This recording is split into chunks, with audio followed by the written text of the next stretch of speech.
Well, it's been, some more. I think, 5 weeks since we caught up, which is crazy. Oh, And so much has happened in both of your lives and my life. Um, I think this episode is just a really good opportunity for us to catch up on what everyone's been doing. And I'm sure it'll weave its way into a joined Syntropy. I'm sure we've all been journeying in the same way. But yeah, you guys have been in Brazil, so kick it off. you go, Sean. Me go. Fuck, me go. Go. Well, I've spent the last 3 weeks, 16 days deep inside the Amazonian jungle, 900 kilometers up the river, and in the middle of bloody a maze of jungle without much human contact, and certainly without any internet, and just without any frequencies to fuck with your mind, really, to just really draw you into yourself. And it was a miraculous, very confrontational journey for me. Right. Yeah. What does that mean? Yeah. Well, I never thought I had. I didn't think that I had many fears left, but mate, there were times when I was pretty fucking scared that I wouldn't get out of there. You know, like in the jungle or the boat or.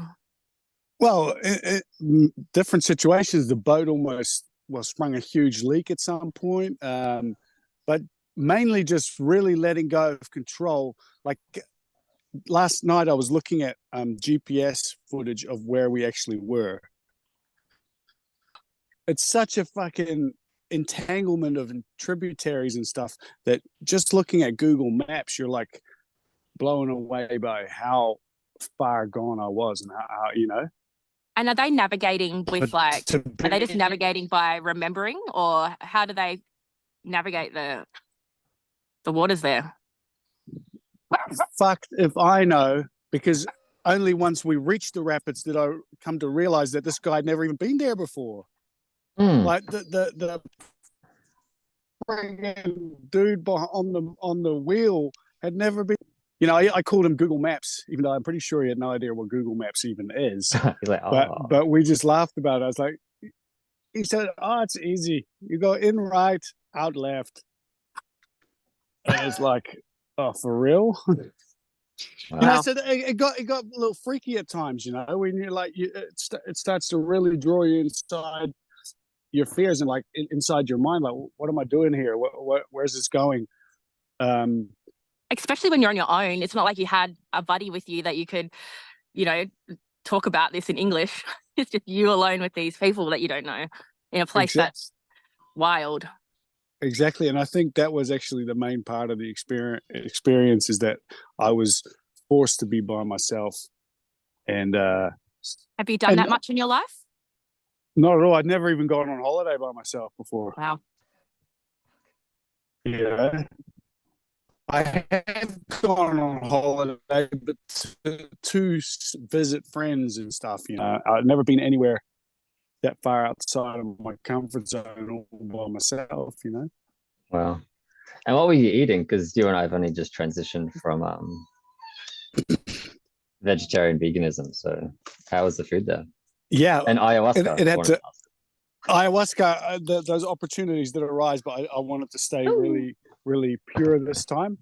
I'll definitely be going back for that. But what maybe was we do eating? Syntropic roots IR retreat.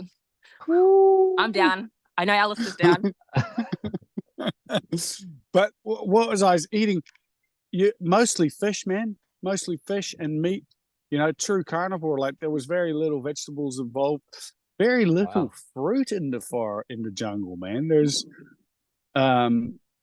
these people really eat a surprising amount of little amount of fiber. Isn't that funny? Because like the whole thing about the veganism and the vegetarianism is you don't need to, and these tribes don't need to, and you know, I hear that so often. Oh well, most of these cultures are eating roots and fruits, and no, they're not. They're eating maybe a little bit of that, but Yeah. Yep. Yeah, and in a way, that's kind of become my next mission is to go and bring agroforestry back to them, because I'm sure that they used to live in much more balance with the forest. You know, I'm sure they weren't solely dependent on whether fucking the young guys were going to catch fish that day. So You know? how was their trade and that kind of currency situation in the jungle? Do they trade with towns, or do they buy food from towns, or is it just subsistence? Well, I seem to catch on that most of it is just day-to-day living, man. They all have little jobs here and there to get a little bit of money to get the processed goods, which they all bloody really love, which is really quite sad. But yeah, they love a lot of that. And for that, they need money. For their tools, you know, they got a nice chainsaw, they need money. So, you know, some of the locals were making coal. I went on a coal expedition. We took some coal back to the town. All of them have little jobs that they do when they need some money, I guess, you know. My main guide was the English teacher at the primary school, but he doesn't do that every day either. So everybody's got little jobs, but especially in the community where I was staying, man, people just have little trades. Like there's a guy selling canoes and making wakas out of. He uses nothing but a chainsaw and a machete to build the most beautiful canoes. Wow. You know, and he sells those for, converting to New Zealand dollars, $600. And I was like, whoa. And he thought, oh, is that too, I can go down, you know, like his mannerisms were like that. And I was like, no, I'm saying like that's cheap, man, for a beautifully handcrafted waka, you know. It's like so interesting. And the children there, so you said they go to primary school. Is that like on their own backs, or is it like missionaries have gone in there and created schools for them? Like how did that work? Yeah, in the community there was just a one big room that was the school, and it seemed to be government built because it was definitely the flashest building by far in the whole community. And it was very clean, and that's where the Wi-Fi was. And on the second day that I was there, that's also where the doctors turn up to, you know, these doctors pulled up with actually with army to protect them with big machine guns, and they took everybody into the school and did their things and took some of them off into the main city by speedboat. So that was I found that an eye. What are they doing that for? Is it like rebel camps of other tribes, or is it like criminal organizations, or what is Unfortunately, that's the infiltration of the Western pharma industry into the jungle. Yeah. And I was quite saddened by that, but it was also an eye-opener there. Yeah, even 900 kilometers in the jungle, here they come and with their medicines to and dentists. There was also a dentist there, and they were taking them back to the town for certain things. Yeah, you know, and that's what I'm saying. So we've really, Western civilization has really affected these people in many ways, but it hasn't affected their spirit and their soul, man. Oh, they are such beautiful, intense people. What is the hierarchy of like? So is it matriarchal? Is it patriarchal? Are they learning wisdom? Like, is the story still handed down? So you mentioned that they're no longer eating fruit from the trees as much as they could be, or like where has the disconnect happened there? So the old lady of the house where we stayed, she was definitely a monarch of some sort, you know, like the boys had a lot of respect for her. And so did I. Like, she was a beautiful woman, a hardworking woman. And when I showed her photographs of Syntropic agroforestry, she was like, yeah, this is what we need. This is what's missing. You know, she knew definitely what that meant. And I later on traveled into the jungle to her old homestead, and that's where there was a lot of fruit trees, a lot of different varieties. And so yeah, I really am going to embark on a mission to bring that knowledge back to these people. And I want to get a group of people together and go and teach agroforestry to these people. Mm-hmm. Oh, that's cool. Yeah. Did you see any agroforestry systems over there? Because no, I saw heaps of monoculture of fruit on the way into the jungle, like kilometers of banana farming, kilometers of monocrop papaya farming. Oh, really? Heaps.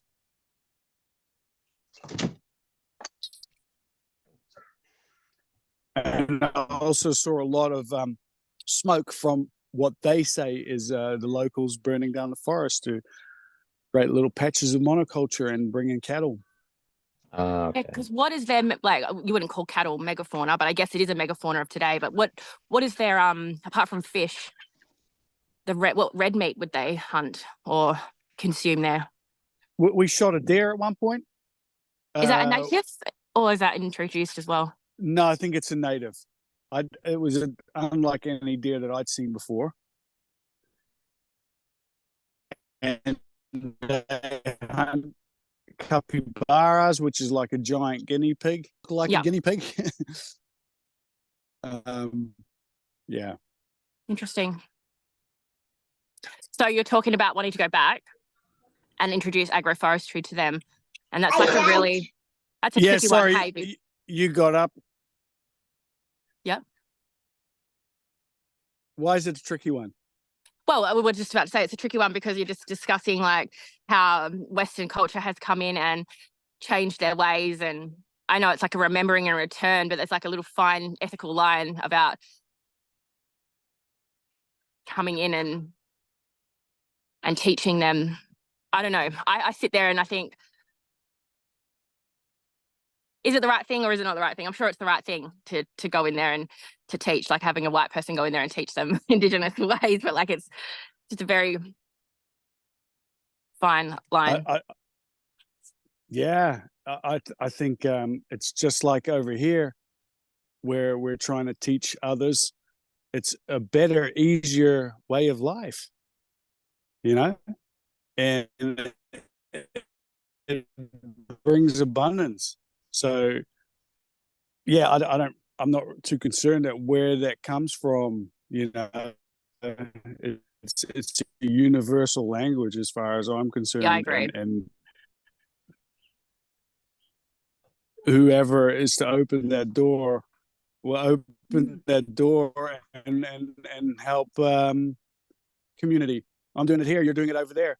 Wherever we plant these seeds, I think it's the right place. And the old lady was so keen. Like, she was like, man, this is what we're missing, And wouldn't it be great to wake up for these guys, like every morning, mate, sunrise, they're out fishing. Wouldn't it be great to some days go, you know what, let's just go pick some mangoes today. Unbelievable. And that's what I think as I'm like rocking around in my own food forest, how simple the life has become, where we wake up, we go, what are we doing today? Oh, look, the fennel's out. So let's get some fennel. Oh, sorry, I'll be back. My daughter's lost her balloon.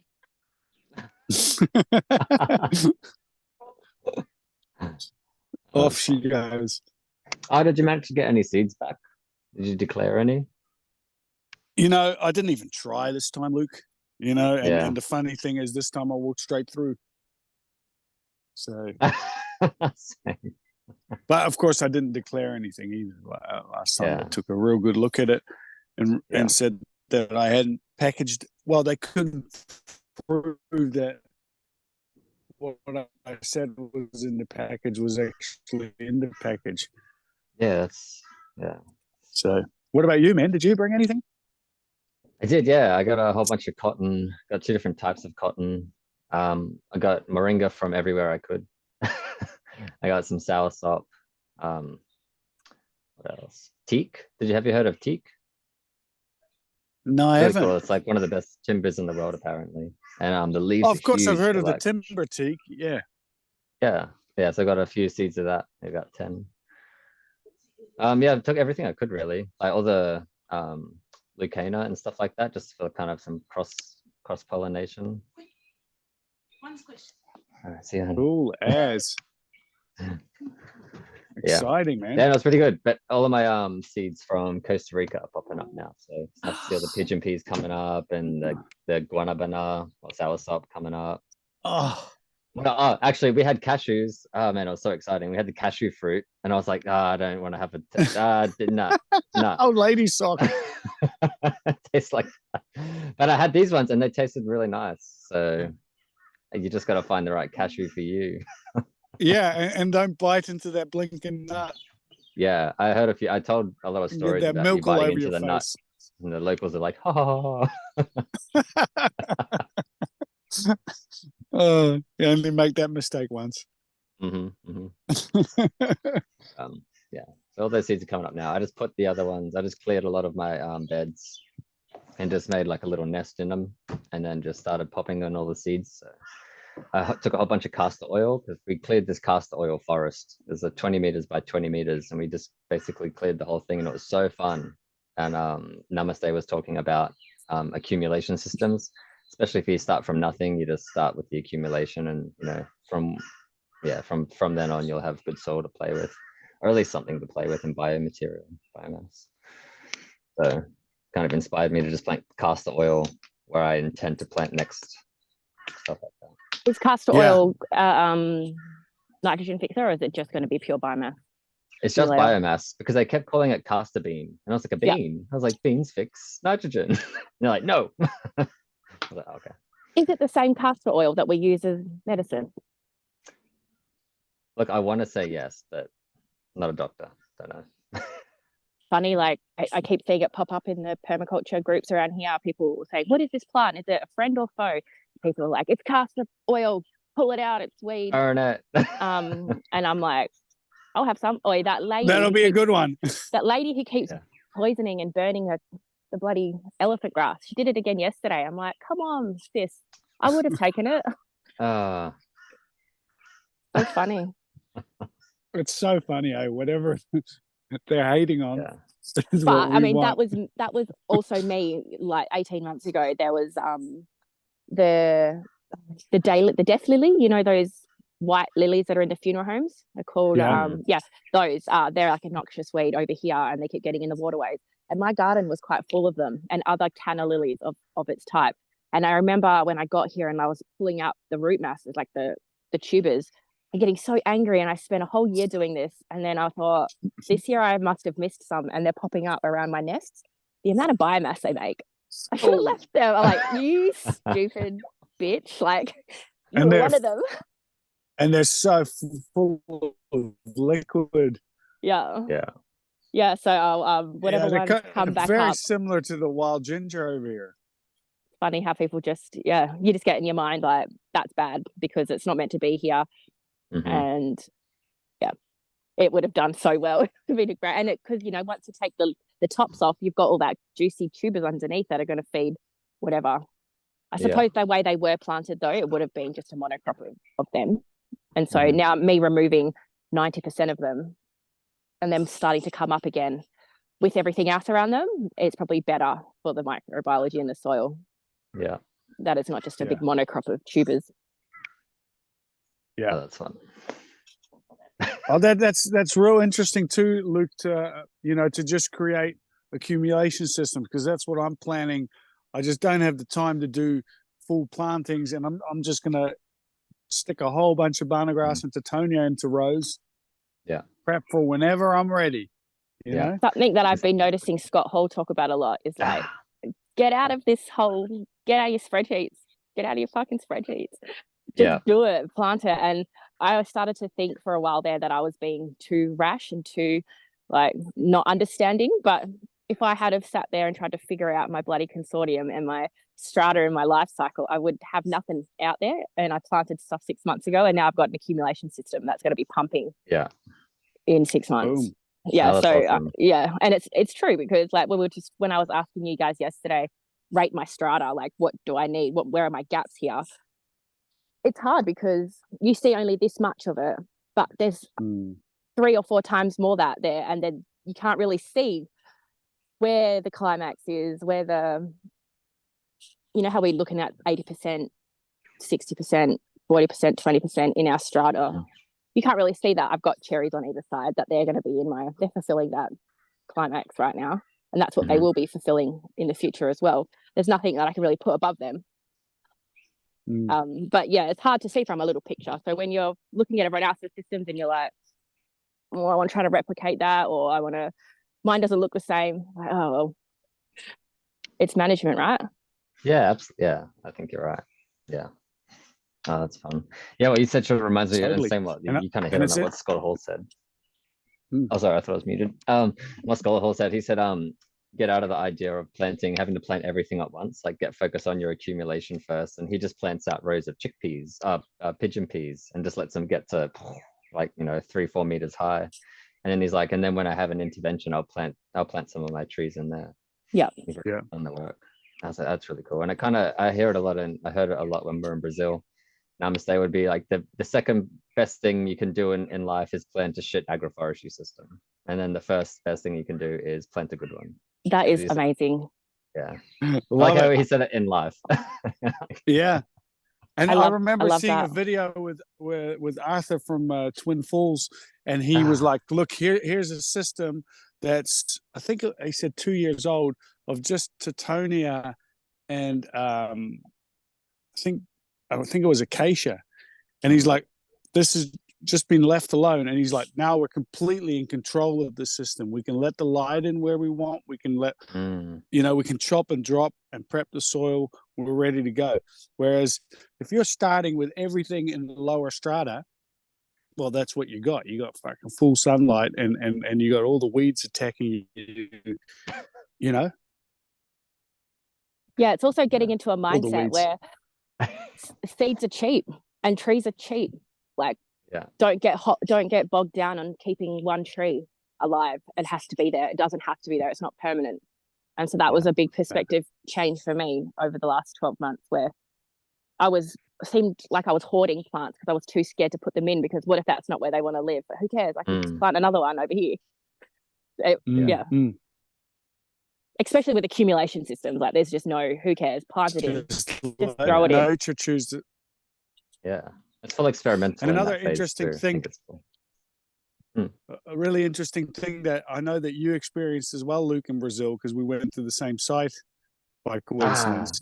But I experienced that on a huge level in the jungle, is that at some point, if you don't manage your system, the jungle takes over and you lose control. And we saw that at that system, Luke, where it was planted by Ernst. Ernst used to give workshops there, and it was left to go out of control. And a lot of the fruit trees were suffering and dying because they were being cut off.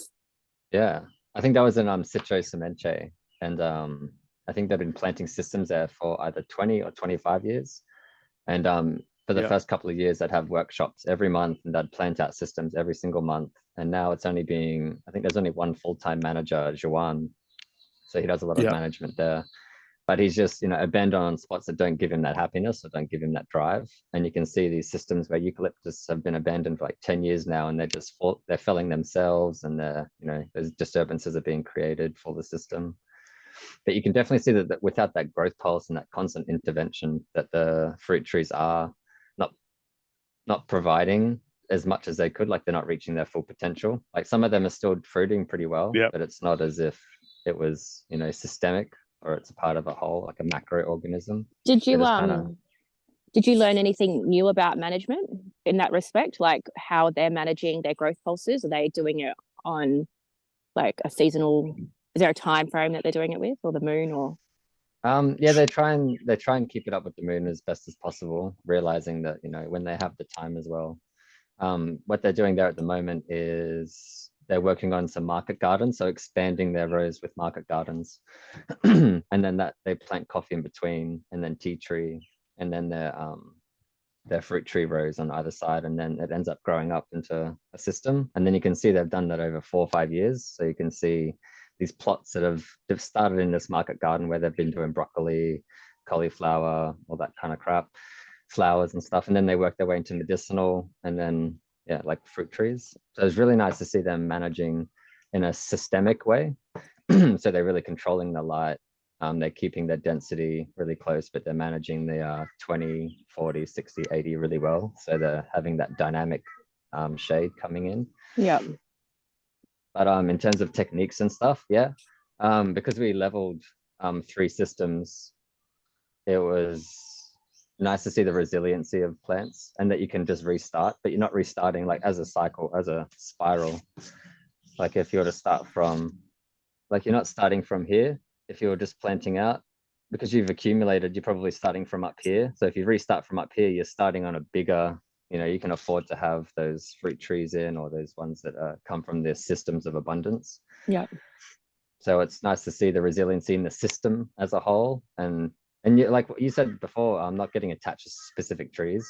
It's kind of funny because when we're leveling some parts at Namaste's, he was like, oh, and not that one. We're like, why not that one? And he's like, I haven't learned to let go yet. But then by the end of that, I think we were doing it for 2 days. He was like, okay, we'll get rid of that one. I've, you know, come to terms with it now. So he was big on not being stuck to this one tree, and he's like hugging this tree, and he's like, you don't have to, you know, you can plant another one, and it's the system, it's the soil, it's the relationships that's important, not necessarily your one relationship with this tree. So it was nice to hear someone who'd been practicing for a long time. They're still practicing that letting go in the system 30 years onwards. So it gives me hope. Because I'm a bit of a hopeless romantic for some of mine.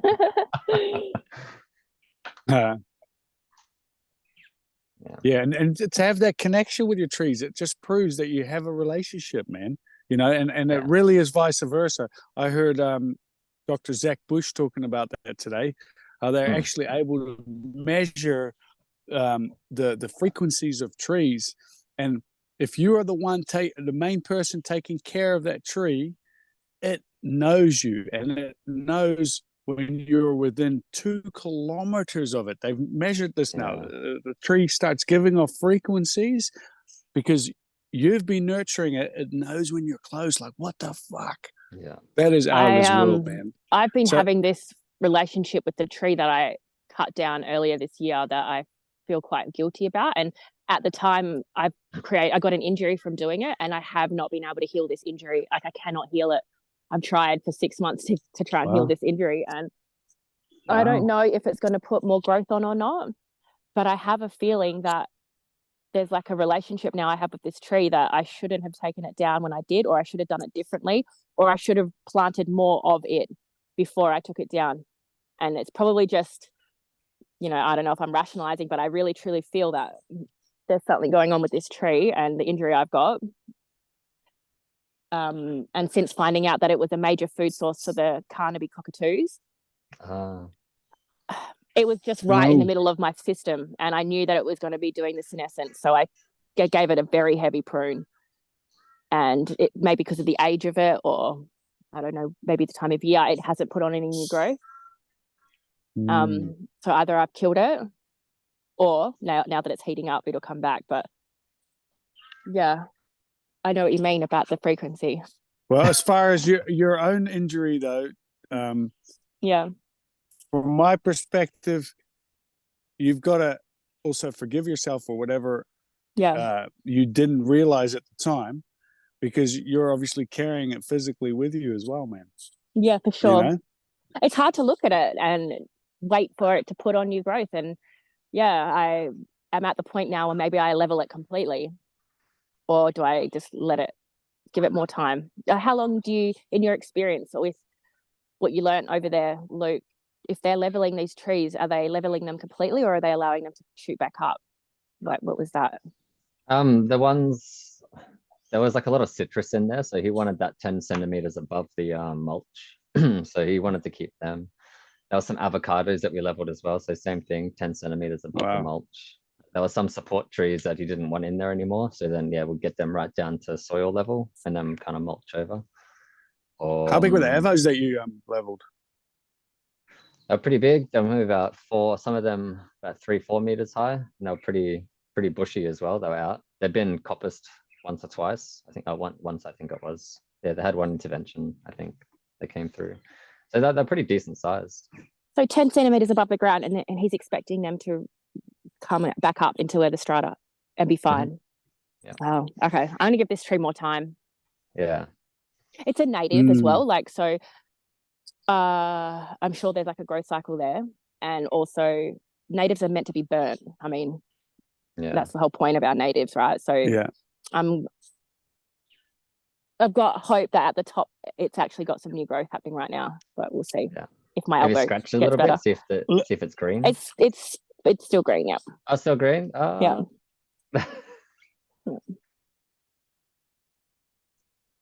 Yeah. Let me tell you a story about this old as mulberry tree that I've got here on the property. So this tree here, right? It used to be massive. Here are some of its branches, right? And it used to have another trunk right here. It had another trunk that's massive down here. And when we arrived here at this property, it was dying big time because this creek here had never been cleaned. So it was flooding every year and it was the roots were rotting. Anyway, the first 2 years I pruned it a little bit and I was like, oh my God, I got to save this tree. It's the best thing I ever did, man. And the next year it came to life and I had fruit on it. Wow. So that's an ancient tree, man. And I just hit it hard. And when I did that, it came back to life. So from your experience, what kind of trees don't do that? Like I know conifers are one that if you chop them too far back, that's it. They're not going to regrow. Is there any other groups that you can think of that are of the same? Like in saying that, I know I did a big pine tree. I did a Norfolk pine. I actually pretty much lopped that at the top and it's putting on new growth. New pine cones are coming up now. Oh, wow. So it can't be all conifers, but yeah, I've got one big one that actually shades quite a bit, but during summer, that's really necessary. It's so hard in my climate. Like it's so hard because there's 7 months of no rain and like ridiculous UV, and then most 6 trees months that I've of experienced actually love it. Yeah, I just know that certain conifers can't. But yeah, I'm trying to like figure out where I'm going to put my bananas because we get these ridiculous winds, and I don't know that I'm ever going to be able to truly build a windbreak that's going to allow me to have the bananas in the food forest, not for a few more years anyway. So I was thinking about putting them around the conifer, creating like a little shelter for them there. With how much sun does a banana really want if you're thinking about it as far as those peak hot times? Yeah. Because where do they sit in the strata in the tropical? I think they're systems? a medium. And then you get was there a silver something that sits in the high? That's where they eventually sit, but you know they're also the first one to come up. Yeah. What's the term? Emergent. So, Luke, you told me that citrus sit in the medium, and that my bananas are currently sitting there, and that's causing competition. But their bananas are soon going to shoot up into the emergent, right? And then the citrus will no longer need to. I mean, they'll try and fill that canopy, but I think they live as a medium strata, so they'll sit happily under moringa or eucalyptus. Right. So that would be their natural home, but they are fulfilling the function of that emergent for now, which might cause extra stress, and it might add some sort of senescence to it. But, right. Yeah. And how does senescence then play out with bananas when they're throwing pups? Oh man, I sort of wrap my head around senescence. It's so when a tree isn't fulfilling its function and it's more then it starts to show signs of senescence. So it'll want to fruit earlier, so it can be like, oh shit, I'm in the wrong function. I need to fruit earlier. I need to make sure that I'm reproducing and my genes live on. So that could be one element of it. And because, sorry, go. No. I was just gonna say, in the leaves, all the leaves are in the amino acids are all a full chain. There's no breaks in them, like in a healthy plant. And then as soon as the plant starts to senescence or it goes under stresses from here or stresses from there, those chains will start to break down. And that's when the insects go, okay, cool, I can come in and I can Right. digest them. And then the ants will take, because there's a big like Prima Vessi, she studies ants a lot. And she was saying, well, some of her work is based around leafcutter ants and how leafcutter ants just take the leaves that are breaking down so they can grow fungus on them. But if you were to use healthy leaves, the fungus wouldn't be able to grow on them. So they'd have to use this, when that tree's going through a senescence or it's showing signs of senescence, it becomes more, more Such a available massive to these function. insects. Yeah.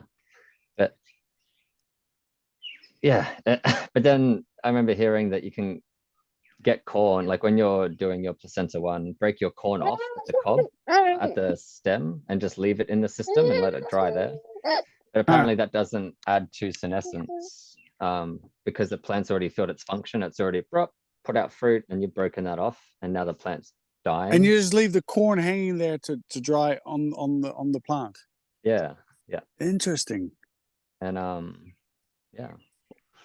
But again, like for your idea there, India, it again shows what a great function banana grass and tittonia have, because they grow so bloody quick and so tall that they can fulfill that high strata for a couple of years, man, while your other trees are being protected by them. Yeah, I'm thinking about how if currently the banana is in the same strata as the citrus, but the citrus is slower growing and the banana is faster growing, then it's going to move quite quickly into the next strata up, while the citrus is still going to be in that medium. Yeah. It's always going to be in the medium, right? But as long as it's not throwing vertical growth and it's, shrubbing out like a citrus wants to, and then it's just that winter time, right? So that's probably when I should level my bananas. I've been holding on to my bananas as I really like the look of them in there. And I wanted to see if I could get through the winter with them. And that was like my test this year to make sure while you guys were gone that when my frost arrived, they wouldn't get hit, and they didn't. So now, cool, I can probably level them out and move them. So you level them and then you take the corm and I can take that corm and I can put that somewhere else, right? Correct? Yeah, so I think I'll do that, and that opens up that space. They're no longer occupying the same strata as the citrus. That's going to get all the sun in summer and all the sun in winter. And that's been the issue. So I think what another idea could be, and I'm sure that Luke saw this as well in Brazil, is that trees like citrus that are in that medium strata just sort of create one line with them and then have bananas and other trees on the side of it. Yes. In another row. That's what I've done with my support, but I didn't put the bananas in the support. I should have moved the banana instead of being in the production tree line, put it in the support tree line, I think. And then that might have been fine. These are all things we learned like this year, and I've so keeping them in there, maybe I lost about 6 months worth of good growth from my citrus, but I got to see that the frost is not going to come in now, and I got to learn about what bananas are like in the strata and how they impact in winter. And saw them in the wind. Yeah. Bananas are great next to like a eucalypt. Yeah. All right. Or an acacia. Yeah. It's so expensive for me to get bananas. I got one the other day, it was $50 and that was cheap. And I just know how easy they are for you guys to get. How cheap I they know, are. right? But hopefully now I've got about 8 I've stockpiled, and I'll just self-propagate from here. Nice. That's another thing, just finding this year I wanted to learn more about propagating, shrubs and stuff that have that woody hard. But if sorry, keep going. So, no, you keep going. No, you say.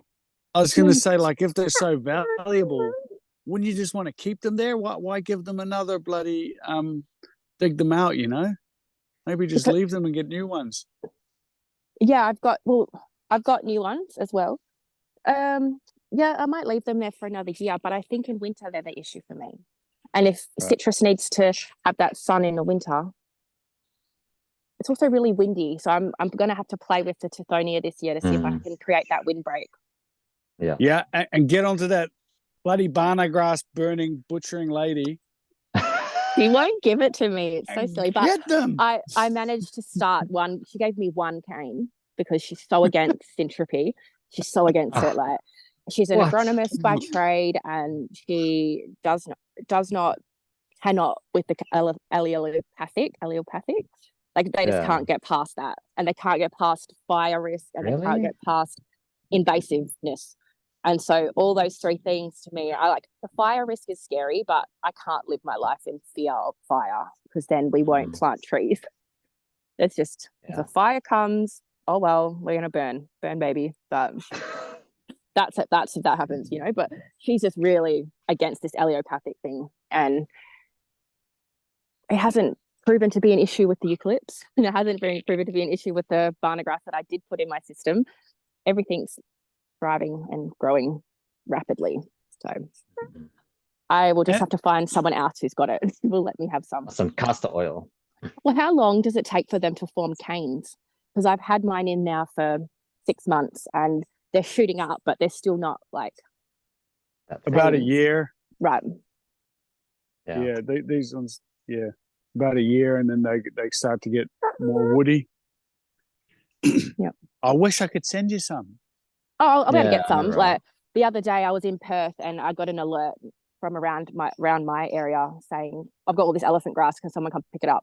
But I was in Perth, so I was like, damn it, I'll get some. It would have come to me when I need it. Right now I'm super focused on propagating from within the landscape. So we've got the butterfly bush that I noticed is sitting underneath a eucalyptus, and it's loving life. It's fully fulfilling that.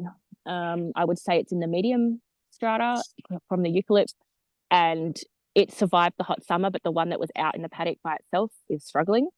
So I'm going to propagate a lot of that, because that's a nice evergreen support. Yeah. And just whatever else, like the wormwood and the rosemary and a bunch of other shrubs that I'm noticing will fulfill that strata that I'm missing out on currently.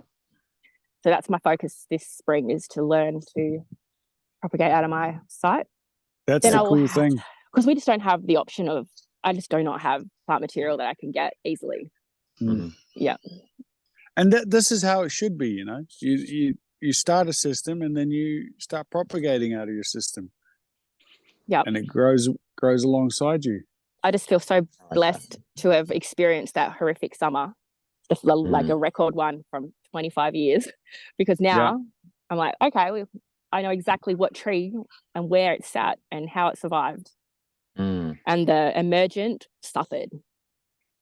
The emergent suffered big time, except for the ones that were in a consortium that had a high, a medium, and a low in with it. But all of the emergents out in the paddock, all those big eucalypts, they fucking hated it because they hadn't. And that just shows you, right? Like, they would have always been that emergent. They would have always been the climax, regardless of. But if they don't have the others underneath, for some reason. But again, also that they grow up to be little young seedlings in a forest, so they also need protection in the beginning. You know, and that's again where the barna grass and Teutonia are so bloody handy. Yeah, because they're survivors, man, and they can just protect those young trees as they come up. Well, they're using I suppose it's hard. I really want to go somewhere like Spain and have a look at what they're doing with some of the cactus and stuff. Like, I put a cactus in with a pine tree, a bunch of cactus in with a pine tree, and then I put flowers underneath and some agave. And this tree is probably 10 years old, and it never really grew past 60 centimeters. But then we moved in and threw a bunch of stuff underneath it, and now it's like tripled in size in 2 years. So that was just with cactus, adding cactus and a conifer together. So I'm really keen to play more with adding some cactus in. Yeah, so Namaste was big on that as well. He told us about this one side he was at, and he had to use a lot of cactus in his rows.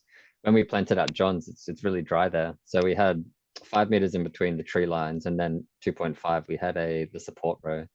And then in between here, that 2.5 meters or 2 meters nearly was just cactus planted all the way up, prickly pear in the walkway. And I was like, dang, he's really trying to maximize that. And when he was like, do you know what's inside here, kind of thing? And we're like, oh, you know, like water irrigation. He's like, it's way better than that. It's way better. It's got nutrients, it's got order, it's got structure, it's got all this stuff. So when you put that in the soil, like it's really, really beneficial.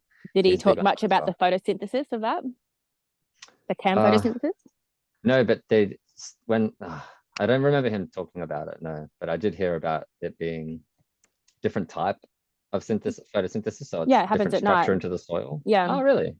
Yeah, cactus. I don't know if it's all cactus, but yeah, something is happening at night where it's releasing the gases at night. And it's called CAM photosynthesis. I need to learn more about it, but that was something that Joshua from Copper's Culture was telling me about in the systems he's done in Southern California. And I think he did some in Spain.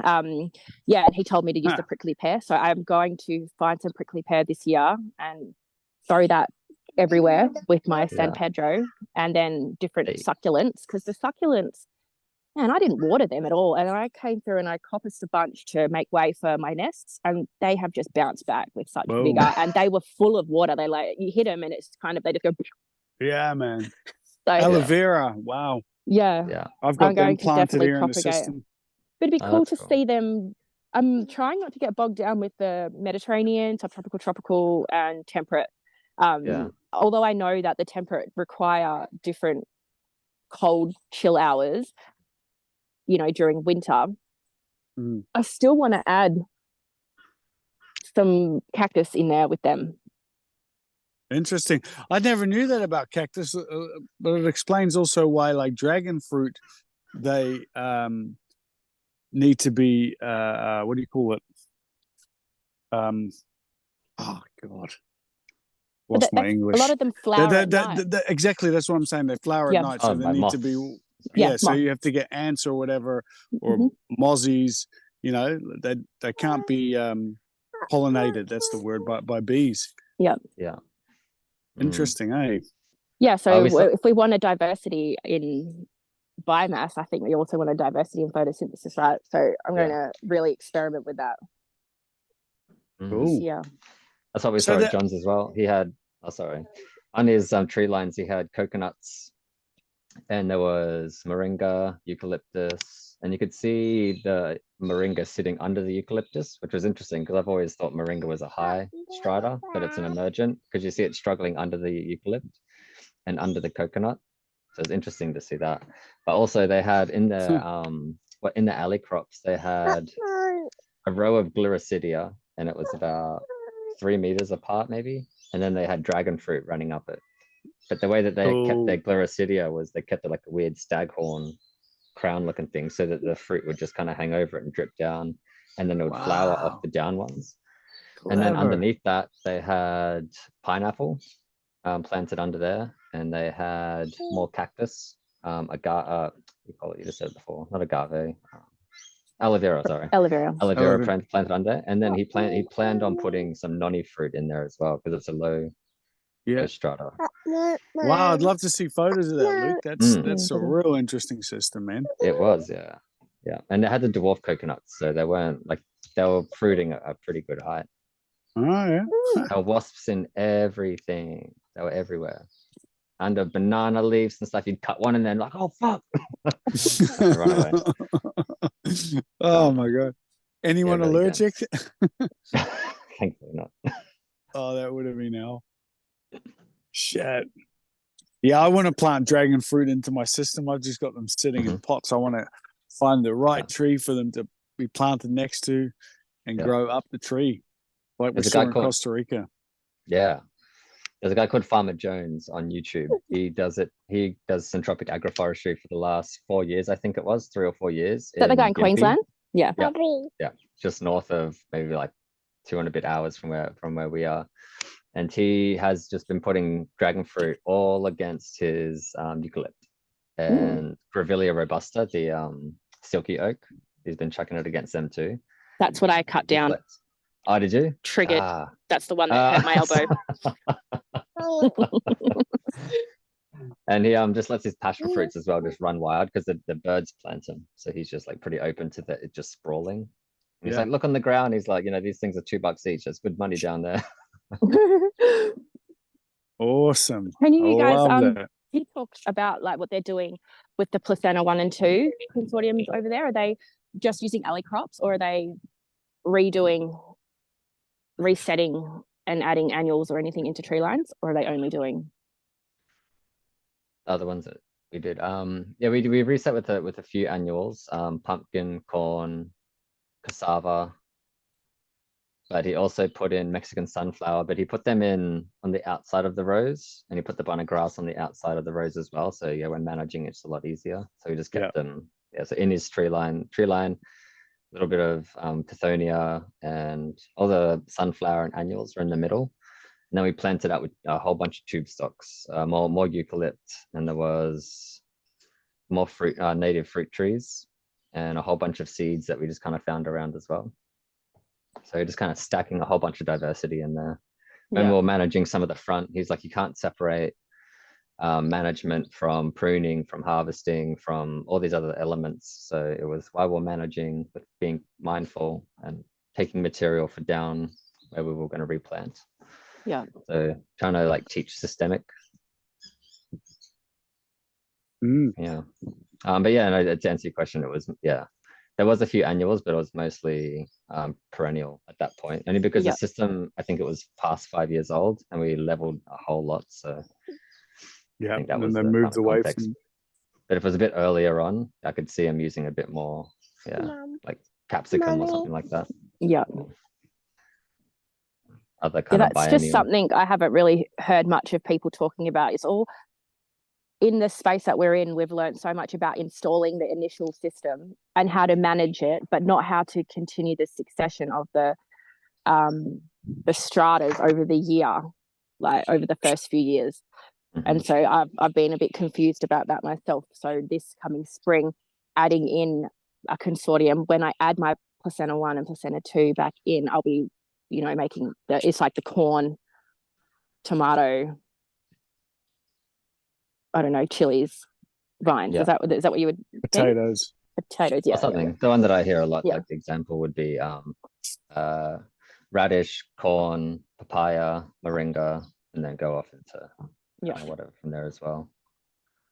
But yeah, you're right. It's tricky to try and watch that canopy develop and manage it as it kind of comes up as well. That's why I like the simplicity of Scott's, how he's just leaning into the planting and accumulation system, whatever you can find around you, whether it's cactus or whatever's growing on your fence lines, and that just use it to accumulate, and then it'll come together. Yeah.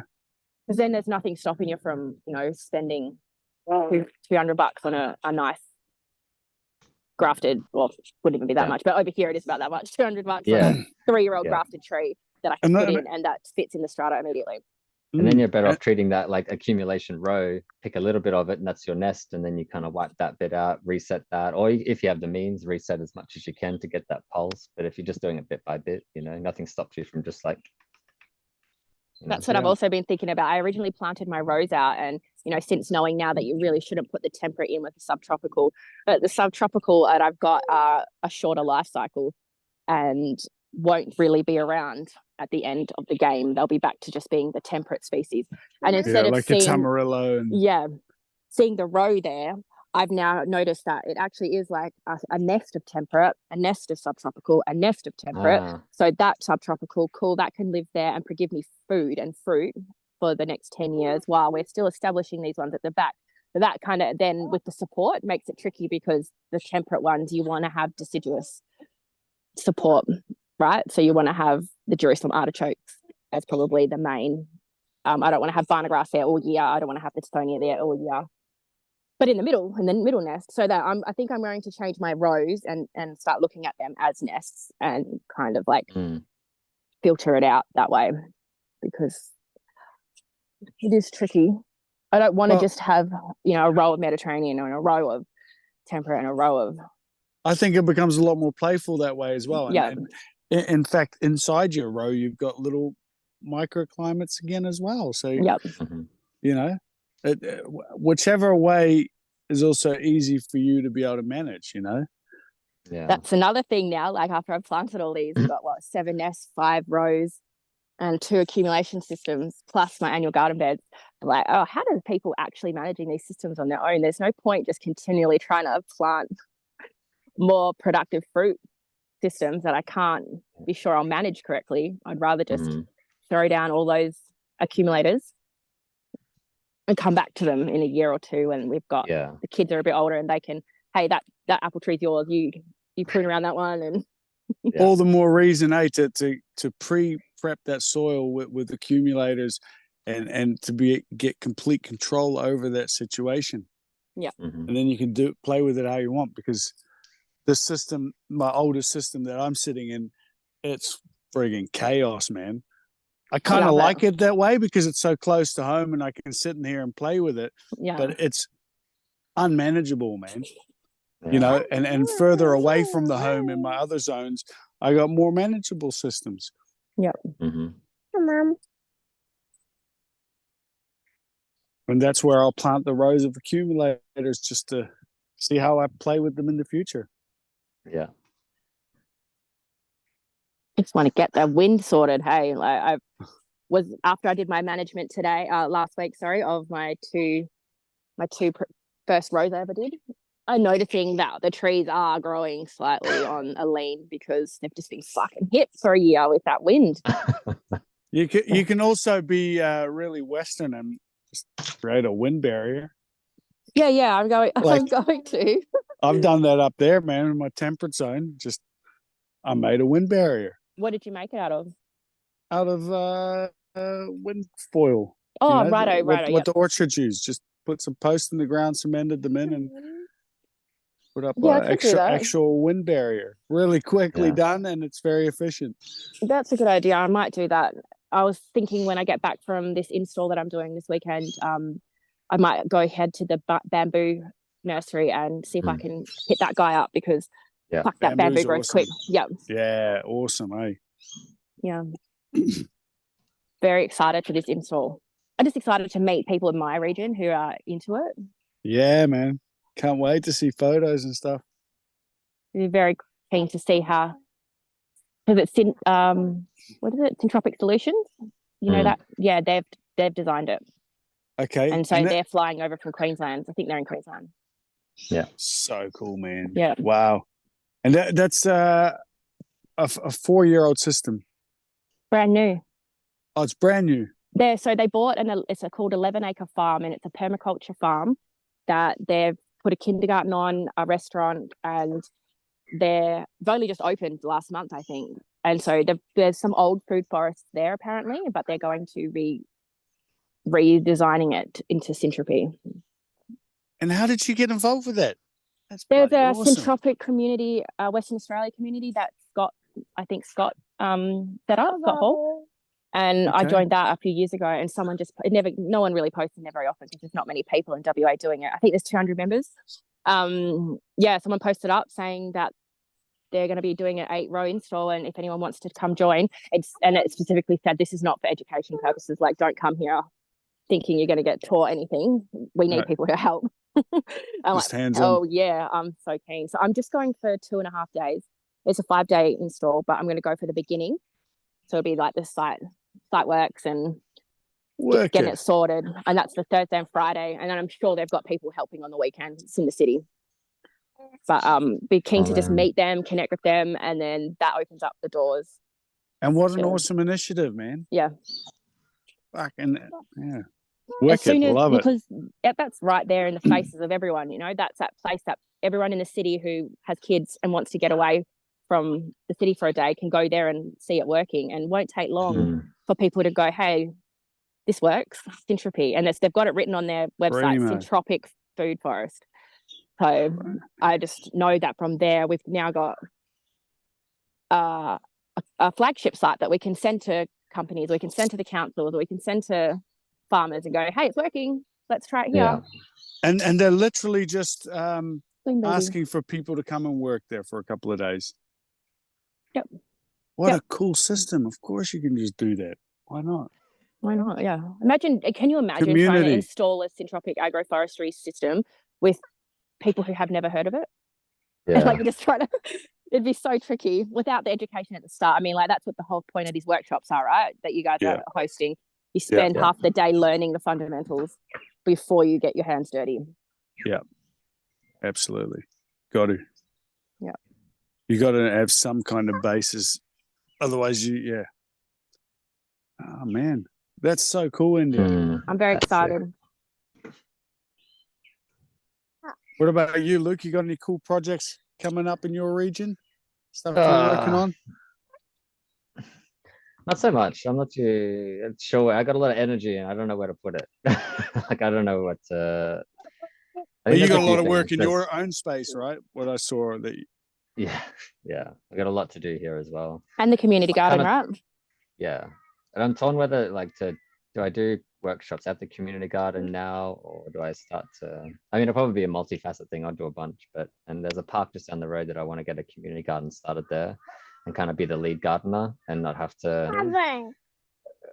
There's some hurdles in the community gardens at the moment that it's tricky to try and get enthusiasm in projects moving forward. We'll have all these cool ideas and then someone will be like, nah, I don't want that to go forward, or I can't see that kind of thing. So trying to find the right language, the right way to put it across, the right people to put it across to. Yeah, I don't know, but part of me wants to move over to New Zealand as well. I don't know if we will. Well, we'll see you. We'll see you here next month, and then we'll see from there, bro. So that might be something in that kind of area, or buying land and then starting a commune and getting people involved and doing that. Like that's I really want to do that. That's at the top of to do. I've been thinking about this big time. Like, I've got the Mediterranean fruit climate sorted, but I want a tropical fruit climate. So do I have to, in the next 10, 20 years, buy a property in the north of the Tropic of Capricorn and like spend 6 months of the year up there and down here? Or does someone want to buy some land and we just swap? We just house swap. Like, I could find a family who are like 6 months of the year come down here, and we go 6 months up there, and we just do that.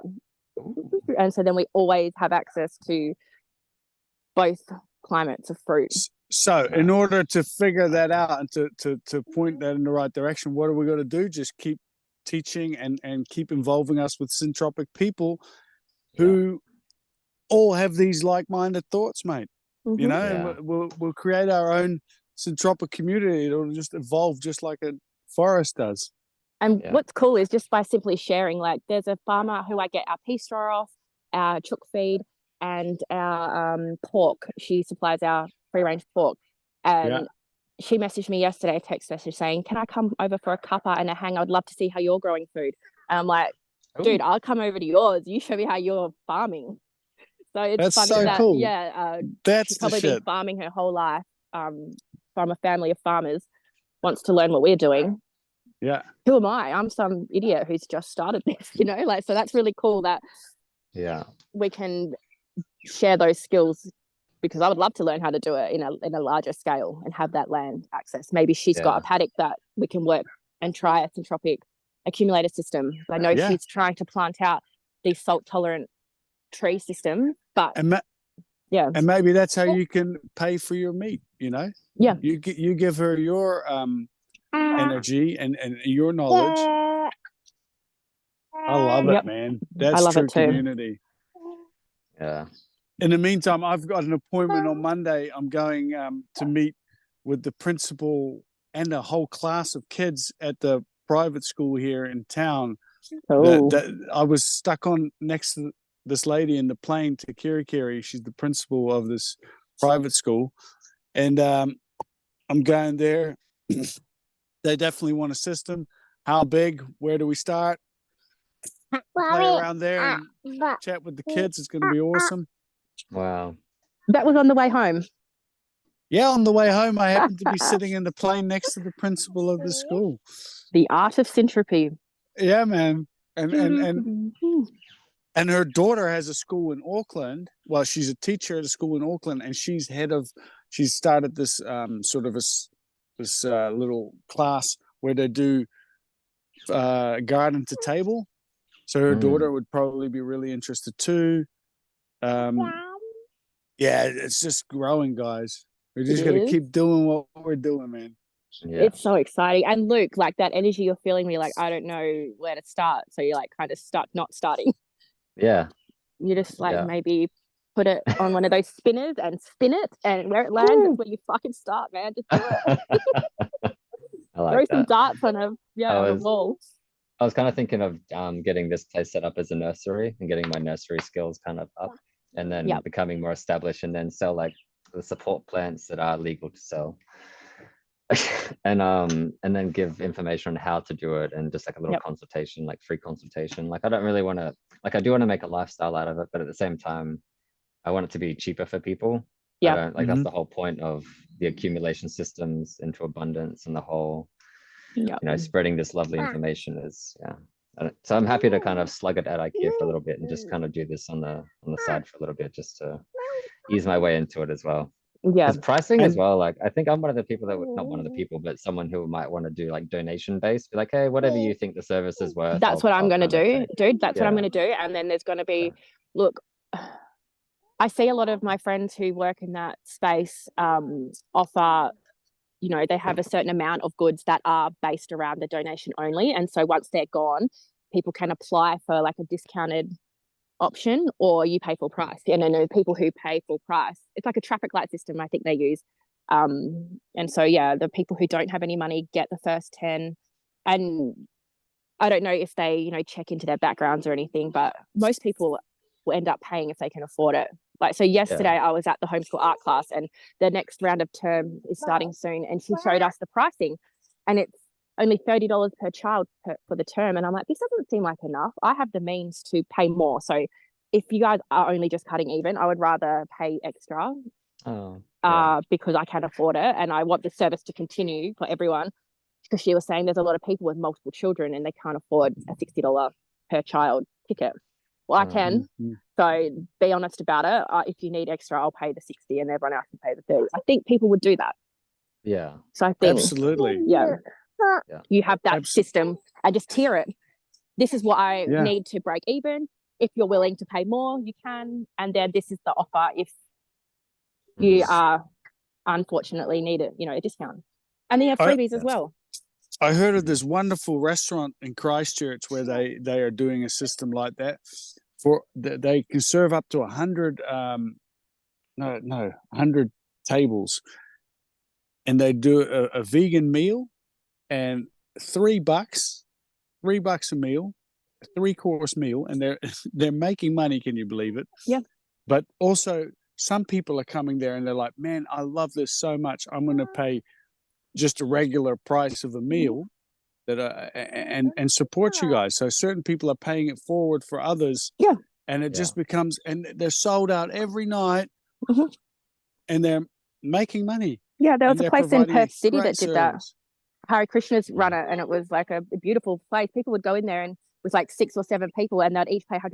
You didn't have to pay anything. But if you love the food and you're going in, because it's a pretty amazing feeling to know that someone's doing that and you want to reward them for it. Yeah. It's so cool. I think there would be people who would take advantage of that, but you would be able to tell as you're interacting with someone if they are that type of person or not. And I mean, as long as you've got the confidence to be able to say, hey, come on. And it also stops these people from just always going to McDonald's and, like just, hey, there's something else that you can do. I don't know. It's just really cool. All these syntropic ideas popping up all over the place. I love hearing about them.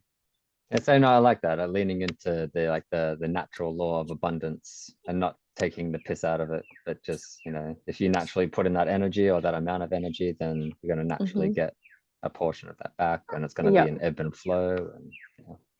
And 100%. We'll see how that develops. But I like the idea of the donation base, what people can afford. Like, this is what I kind of need to cut even. Happy to do that. Happy to have freebies and stuff, and just kind of not be dogmatic about the pricing or anything, which is not, I don't think you find that around Syntropic folks anyway. I think once you practice it long enough, even if you do kind of like ease into it in a real dickhead way, I think there's still space for you. If you practice it enough, like it'll end up being a part of you. Look, there's definitely dickheads doing it. There's definitely dickheads doing it. But we are not them dickheads. So I think it'll be succession. A beautiful thing to do. That's why I'm writing this book. So while you guys were gone, and I was trying not to get down on the fact that I could have been in Brazil with you, Yeah. I sat for myself for 2 days and I brainstormed and came up with about 30 different offerings and how they could all connect to each other and offer a free one, offer a little bit more, well, a small price ticket and then a larger price ticket, and how that could all flow. And yeah, I started writing this book, The Art of Syntropy, and I feel like I thought it was going to be a book called Decades in Syntropy, but oh yeah, that's yeah, we'll talk about that on a private podcast, hey. But yeah, no, so I've been writing that. I've only got 9 pages in, but it's just been so cool to have those thoughts that come up as you're managing and think, hey, I would like to flesh this idea out and write a chapter on that, and how I could put how is that interesting for other people.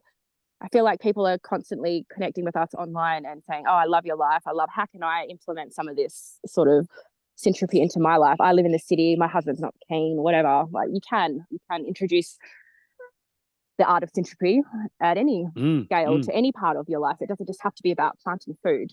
So that's where I'm working with this dynamic duality of entropy and syntropy, and how even the ebb and flow in a single lunar cycle can really affect your life and your relationships and your connections and the way you communicate, and how to lean into that. And yeah, so I've been enjoying writing that. It's just given me something to pour into that maybe never gets released, but maybe it does. And yeah, it feels good to have an idea Really ahead fun. of me. Yeah. The art Well, of syntropy. at least you're processing your own reality, and that's what it's all about, right? I mean, exactly. Awesome, India. As there's so many people who are already doing the Syntropic agroforestry courses, and I don't want to do another Syntropic. I don't want to release like another exact thing that's already out there for people. And it's cool to know those concepts, but I want to apply it across my life. I want to, you know how permaculture has that framework. Yeah. And the Indeed. ethics, but I feel like Syntropy is more of a holistic wholeness, and from the Wairua to the Kinana to the fucking. I feel like it's like a root system, as opposed to maybe like a set of rules to follow. Yeah. And that brings me to a question for you, Luke. Like, how, just the term holistic, like how has your life become more holistic since you started eating more variety, let's say? Yeah, it's allowed me to kind of lean into culture a little bit more. They'd be like, oh, this is, we culturally eat this in Brazil. I'm like, okay. So I'll kind of, this is our dish that we eat, that we prepared this way. You kind of feel a little more included into it. Yeah.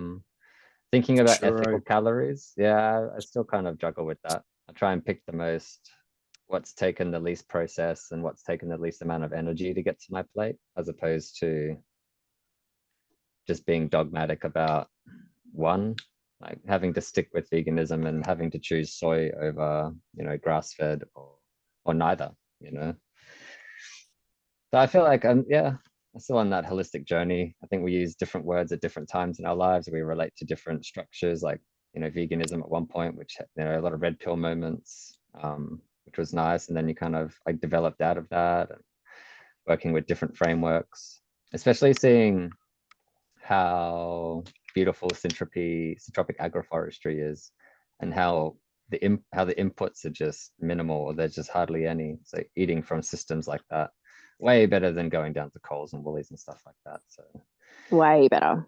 It's just trying to find that balance, I think, it's nice. My worldview's opened up a little bit more instead of being so secular into here and there, which did make it easy, because when they had the at work, most mornings they'll have like cinnamon scrolls, and now I can sometimes justify eating one. I don't know where that's come from, but when I was vegan, I just had like my eyes shut off to that. It's like, no. Yeah, same. It's opened up a lot more freedom. Yeah, but again, with that freedom, more responsibility. So I take that extra little bit of willpower in the morning to not have one of those cinnamon scrolls. But it's nice. It's a nice like practice to be responsible for.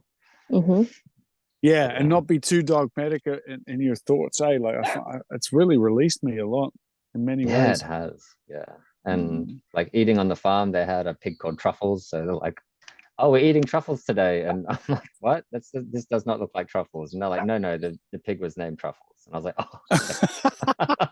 Yeah. And then I was chewing through truffles, I guess, and part of her bone was in there, and it smashed my tooth. And I'm like, oh, what the fuck? I'm not used to having bones in my meals. I'm used to like soft boiled teeth tofu. Yeah, that's another part of that, right? That's part of a holistic health experience. You need to have the chewing of the bones and the chewing of the gristle and the jaw moving and your teeth are strong and yeah. So a lot of changes there, which is nice. Love it. Yeah. I And would how love about you, to Sean? add so can I add Yeah, a go, layer of a layer of Syntropy to your ethical calories if we start thinking of ethical micronutrients? Yeah. So it might be an ethical calorie, but are you actually getting any nutrients from it? Like what is ethical nutrients? That makes way more sense. I should turn back time. Ethical nutrients. Way more sense. Yeah, for sure.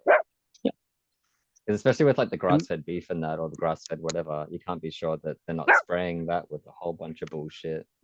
So but I mean, at least you've got with ruminant animals, it's quite low risk for you as a person because they've got four stomachs, and all four stomachs have processed that, and so that is something you really need to think about if you're eating chicken and pork.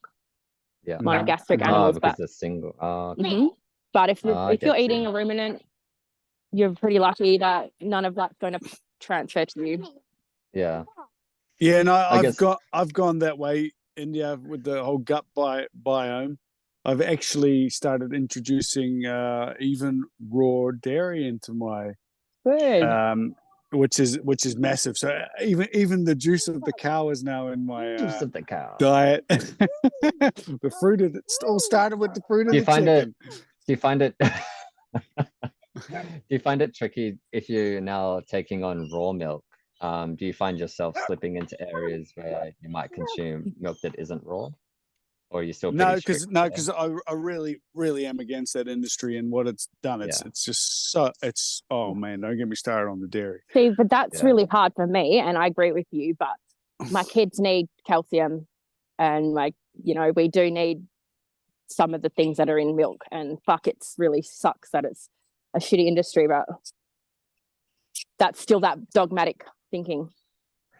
Yeah. A little. I'm kind of wondering what our weaning process looks like. Like as humans, we learn to wean, like, is it 3-5 years or somewhere in that bracket?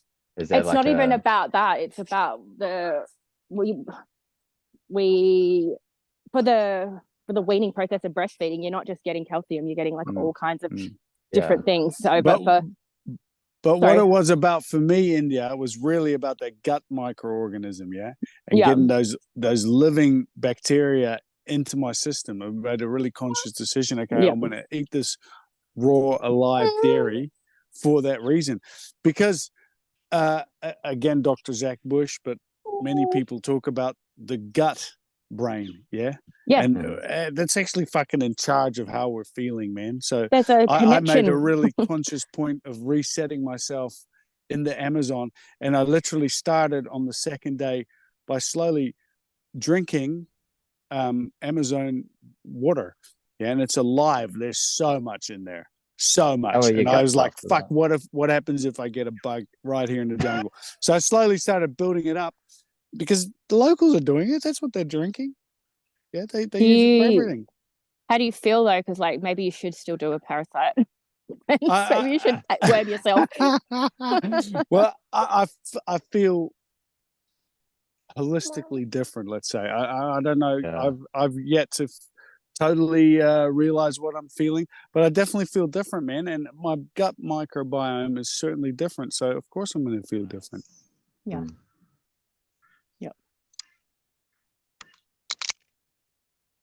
Oh well. Yeah. What time are we at? 9:42. We should wrap this up now, because I've got to get ready to go to Perth. And I got to get back out there with my machete. Watch out for your knees. I got Alistair to do the sharpening with the grinder. Oh yeah. For my machete, so I get to take my machete with me to this install, and hopefully it's so I don't cut myself. Fuck, be careful, eh?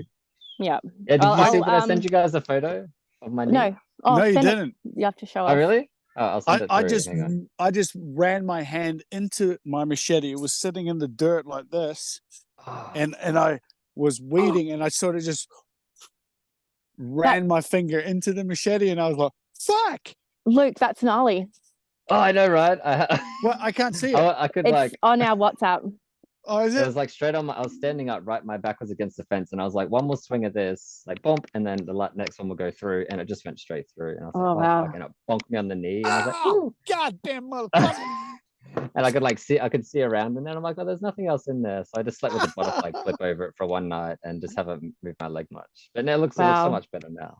But just remember, machetes don't have family. That will fuck They you up. don't. They don't. That's a good There I spot was, to like, end. I was grinding it like, oh, I love this machete. It would never hurt me. Yeah. That shit doesn't matter. All right. Well, be All safe right. with your machete. It was great to talk to you guys, and Mm. maybe For we sure. have another episode next week, but we'll see. But thank you. That was Very awesome. cool Ah. catch up, guys.